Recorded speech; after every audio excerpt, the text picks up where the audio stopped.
They, along with others, are the reason we had a remarkably successful operation called Autumn Sweep. I'm going to give a brief overview of what occurred, and then we're going to focus on a couple of topics. We focus on going after the human trafficking operations, and we understand that there are live victims that we're trying to rescue every day, and then we culminate with an operation such as this with our partners. And the only reason we can be successful is because of the number of partners that we have. This operation began on October 2nd, and it only lasted 5 days because of the hurricane, so we had to cut it off early, and despite that, we made 157 arrests, 47 prostitutes, 96 Johns, and 14 for a variety of other charges. We arrested one for human trafficking. Usually it's remarkably difficult to find the human trafficker, but we did this time. We also rescued 4 potential victims of human trafficking that admitted it up front. Now, our wonderful NGOs that are here today will follow up with all of these people, because after creating a relationship and partnership, usually they identify others who, once they become accustomed to the NGOs and see that they're there to help them, may also be noticed. But we are excited that we were able to rescue 4 potential victims of human trafficking. Now, this is such a popular thing in Florida. You know, you come to Florida on vacation, a lot of people want to leave on probation, and this time was was not different than any other time. People came from 9 other states in order to be arrested in Polk County, Florida. I take that as a great compliment. They were from California, New York, Nevada, Pennsylvania, North Carolina, Kentucky, Wisconsin, Georgia, Arizona, and one came to us all the way from the UK. So I don't know how our jails and lockups compare to the UK, but we have a subject matter expert now. 26 of those were married. The youngest John we arrested was 15, the oldest one was 61. We added 35 new felony charges and 201 misdemeanor charges as a result of this operation. What's interesting is that there were 327 prior felony charges that had been filed against these people. So we weren't dealing with a lot of people who just stumbled in by mistake. And there were 455 prior misdemeanor charges filed against these people. Now, these that we arrested, some of the charges included 2 counts of homicide, or 2 people charged with homicide. Apparently those were null-prossed in the process, vehicle homicide, kidnapping, robbery, and a sundry of other charges. So there was some very bad people that we arrested. Now, for just a moment, I want to focus on what I think is a huge concern, and that huge concern is those that came here illegally. So I'm going to roll out a couple of things for you. First, I want you to see this chart. 25 illegal immigrants were arrested in this operation. They were from Venezuela, Cuba, Colombia, Guatemala, Honduras, and Mexico. 16% of these total arrests were people who should not even have been in this country, but they were here. And they were here because we have a federal government that enabled these criminals to come into the country and then treated them very well after the criminals came here illegally. So let me share a story with you, and then I'm going to read a quote for you and then let you see a video. The prostitutes that came here, several of them had to pay off a coyote debt. Some of them said, hey, we did it because it was easy money. Others said, well, we came here and we were illegal, we couldn't get employment, so we turned to prostitution. Some of them said, we were threatened and our family was threatened if we did not prostitute for the coyotes or for the human traffickers. So I'm going to tell you one story about one of our suspects, Maria, and that's not her real name. She's from Venezuela. She made a conscious decision to come to this country to commit crime. She flew into Mexico from Venezuela. She walked across from Juarez, Mexico into El Paso, Texas with her 1-year-old child, where she was greeted by the Border Patrol. Did you hear what I said? She was greeted by the Border Patrol. There was no sneaking. She flew in, she got here, she simply walked across the open border. There is no border security at the southern border. Zero. It doesn't exist. So when she was greeted, and you'll understand why we use that term in a minute, you'll understand that she went to the Border Patrol processing, where in one day she completed the processing and was released to a facility, a holding facility, a housing facility for immigrants. She said, I was given a DNA test to make sure that my DNA matched my child's. He was given a DEA test to make sure he was really my child. She said once that occurred, they set me down and they told me all about the benefits that I would get in the United States. She said I was eligible and I had to fill out these forms so that I could get those benefits. She said, so I fill forms out for Medicaid, for SNAP, which is money for food. She said I was given free travel from the border to Chicago. When I got to Chicago, I couldn't find gainful employment there, so I thought, what the heck? I'll go to Florida. And then I got to fly to Florida. She was giving free housing. All because the United States paid for that. That's right, you the taxpayers got to pay for that. So this was all simply walking across the border. She said it was unbelievable to me. But let me read her quote, because understand, she walked across the border. This was not a stealthful act. And then they gave her free travel, free housing, free food, free medical care. All why people from the hurricane are still waiting for help. Let me read in English, and then we're going to play the video clip she agreed to do if we'd use another name. When I passed through immigration, they sat me down and explained to me all the benefits I was eligible for. I was told I could apply for government assistance. I could apply for health medical insurance for my son, and I could apply for food assistance.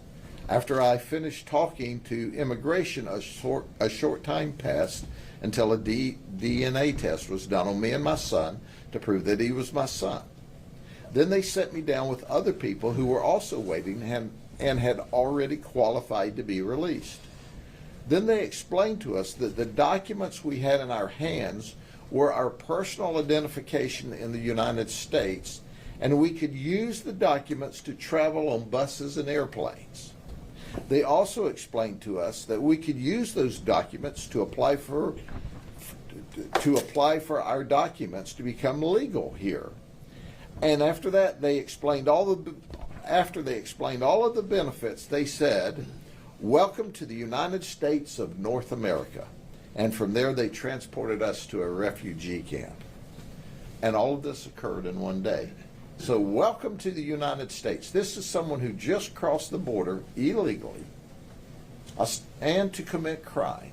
And they were not only welcome to the United States, but then they were giving all kinds of benefits at the cost of the taxpayer. So let's listen to her in her words, and then we'll move on from there to other topics.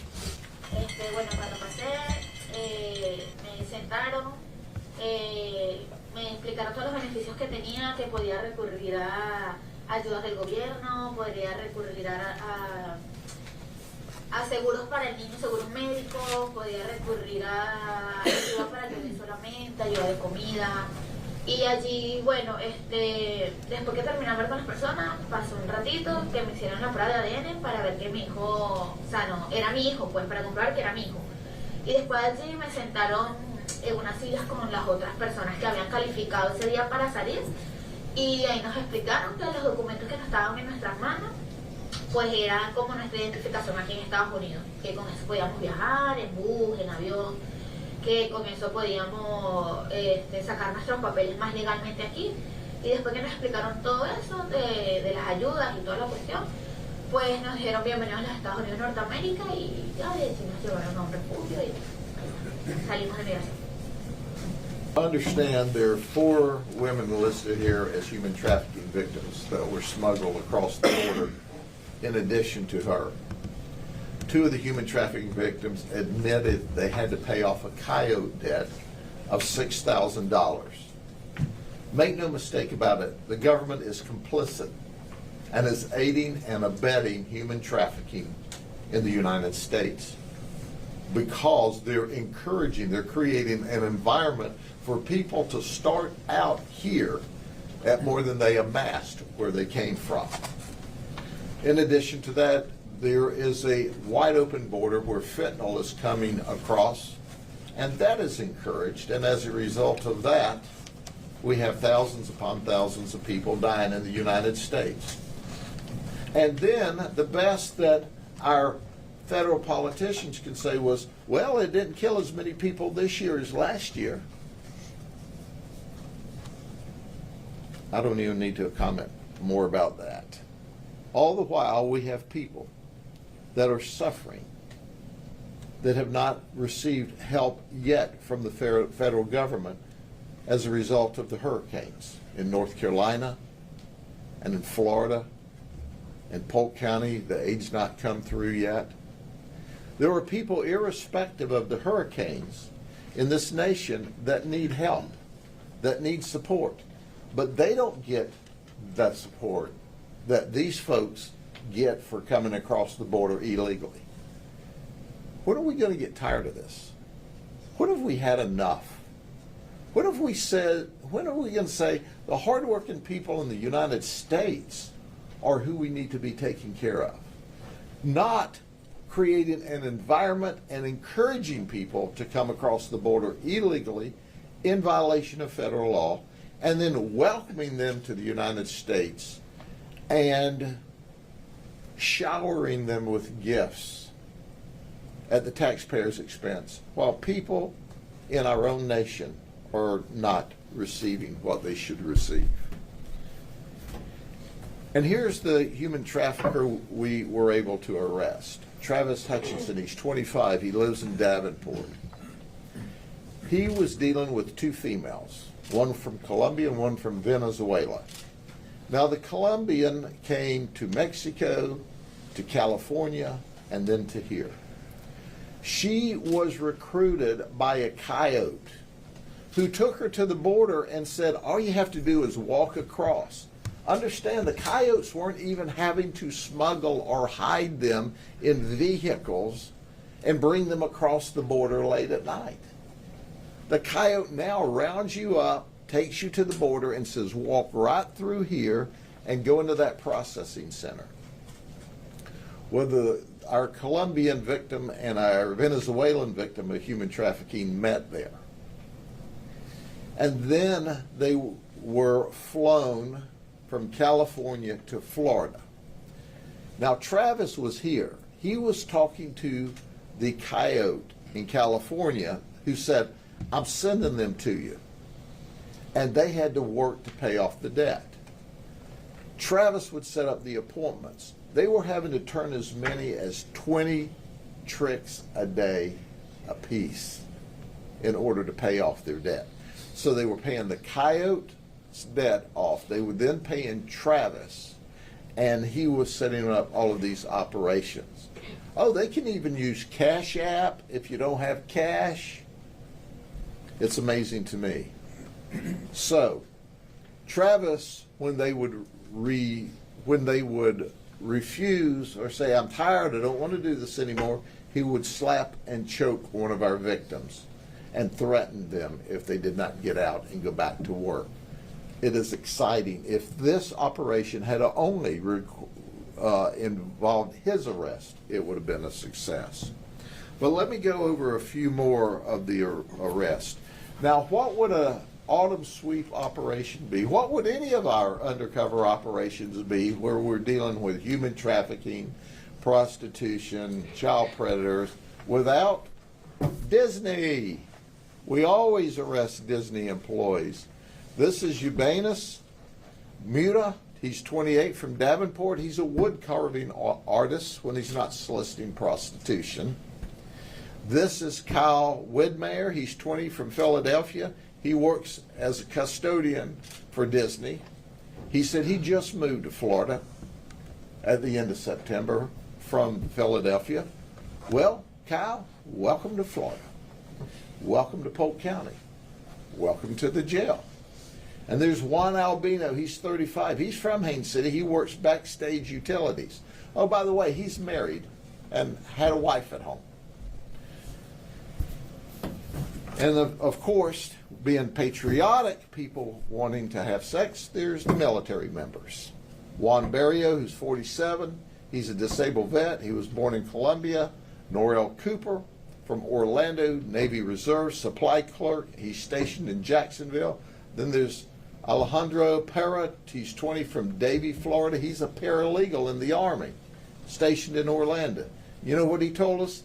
I literally do this at my job. Meaning, he processes papers for soldiers that are arrested. Well, heck, when he bonds out, he can go process his own paperwork. You know what I mean? And then I always like to point out the loyal husbands who leave their wives or fiancés at home while they have sex. So here's Leanthony Williams. He was arrested on Friday, October the 4th. Just before he was to get married on Tuesday, 4 days later. The fiancé was out of town at the time, and hey, he had some spare time on his hands. What can you say? You know, his quote was this, I hope she doesn't find out. Well, newsflash, it's going to be on every station, on social media. You know, she's going to find out. Then there's Jonathan Webster. He came all the way from the UK, from England. He was here on a 2-week vacation with his fiancée, and his fiancée thought he was going to Walmart. Well, it was a Walmart of sorts. It was a Walmart of sex, a Walmart to get caught. But Jonathan's fiancée now knows that he wasn't at Walmart. He was at Grady Mart. Dominique Price, 30, from Mineola. His fiancée is pregnant. He told her that he was going to the gym for a little exercise. I guess you could call that exercise. He was arrested on Friday, October 4th, but that's okay. He had 2 days to bond out before the baby was due on Sunday. And then there's always the previous sting arrest. You know, Tommy Thomas, 28, from Haines City, he was arrested in 2019. He said, hey, I had such a great time getting arrested by the sheriff's office and the team of detectives from the police departments. I think I'll go back and get arrested again. So that's what happened. And then Jose Perez says, well, you're not by yourself. I'm 38. I'm from Haines City. And he was arrested in 2017. His wife thought he was at work. Then there's Evans Joseph Jr. He was a prostitute, not a John. He was arrested in 2022 for offering to commit prostitution. And then this was kind of one of my favorites, so I gave him his own card by himself. Darren Sandiardo, he's 43, he's from Brentwood, New York. He's a volunteer firefighter, has been for 25 years. He's here on vacation. He's married with a 5-year-old son, charged with solicitation. So, there you go. But in addition to our human trafficker, if we only made these 3 arrests, it would have been a success. Because you see, in addition to a human trafficking operations, we're also doing a child predator operation. These 3 folks traveled to the undercover location thinking they were going to have sex with a child. That's right, these are what we call pedophile or dangerous child sex predators. Michael Gillis is from Eden Prairie, Minnesota. Now there's a story about that. He was arrested in Minnesota for trying to have sex with a 14-year-old little boy. Not only was he arrested for trying to have sex with a 14-year-old little boy, but he was out on an $85,000 bond from that charge. So he came to Orlando to work as a videographer, and he thought, well, you know, I'm out on bond. Heck, let me go see if I can pick up a 14-year-old in Florida. And that's what he did. He showed up at our operation, and he was promptly arrested again for trying to have sex with a 14-year-old little boy, where he was put in jail on a $72,000 bond and required to have an ankle monitor. Well, you would think Minnesota would revoke his bond and say, hey, if you're out, you've got children at risk. But, you know, he hasn't been to trial yet. They haven't even revoked his bond. Minnesota's not even trying to arrest him. Now, we're working with the police up there that are working very hard to try to get him rearrested on their charges, because after all, he didn't make his October 10th court appearance in Minnesota because he was tied up here. Now he's out on a bond wearing an ankle monitor, and he can't leave the state. So I don't know how he answers to the charges up there until he answers to the charges here, but at the end of the day, he made admissions to us. Ladies and gentlemen, he is the classic example. If these child predators are not locked up, children are in danger. And you would think that he would be afraid or scared or worried from his arrest in Minnesota doing the same thing. He would at least behave for a while. No, he comes right back to Florida and does the same thing. And then there's Ezekiel Mija from Haines City. He's here illegally. So here's an example. I want the current administration, the federal government, to understand, because you encourage, because you don't have any border security, that you are not only allowing but encouraging illegal people to come into this country to commit crime, to include child sex predators. He came here illegally, and his goal was to find a 14-year-old child and have sex with her. And that's what he was trying to do if it weren't for our great detectives that stopped it. They travel, folks. They actually showed up at a strange house in a strange community, in a strange neighborhood, in a strange county to have sex with a child. That's how dangerous. And he told them during his communication with what he thought was a 14-year-old child, you know, I could get in big trouble if I get caught. You think? Oh, by the way, did I tell you he's married with a 7-year-old daughter? And he sent his wife and daughter to North Carolina because of the threat of the storm, and he thought, hey, my wife and daughter are gone, the storm's not here yet, I'll just go see if I can have sex with a 14-year-old little girl. And then there's Brandon Orr, he's 28 from Kissimmee. He tried to have sex with a 14-year-old little girl. Newsflash, he is a lifeguard at Disney Art of Animation Resort. So he gets to be a lifeguard and sit up and look at children all day long while Disney's paying him. Did I tell you he's engaged to be married too? His wife, his future wife, can do what she wants, but I'm just thinking through this. You may want to go try to find you somebody else that's not a pedophile, not a child sex predator, because he's going to prison for a long time. We're going to do our best because our state attorney, Brian Haas, is the very best. His team is the very best. We're going to try to put them in prison for a long time. Polk County Sheriff Officer Grady Judd has been doing an exceptional job protecting the community. In this conference, he gives an update on the human trafficking operations, in which led to the rescue of potential victims and the arrest of predators, including Disney employees and illegal immigrants. Make sure to stay tuned for future press conferences held by Sheriff Officer Grady Judd to make sure you're up to date with the news and what's going on in your community.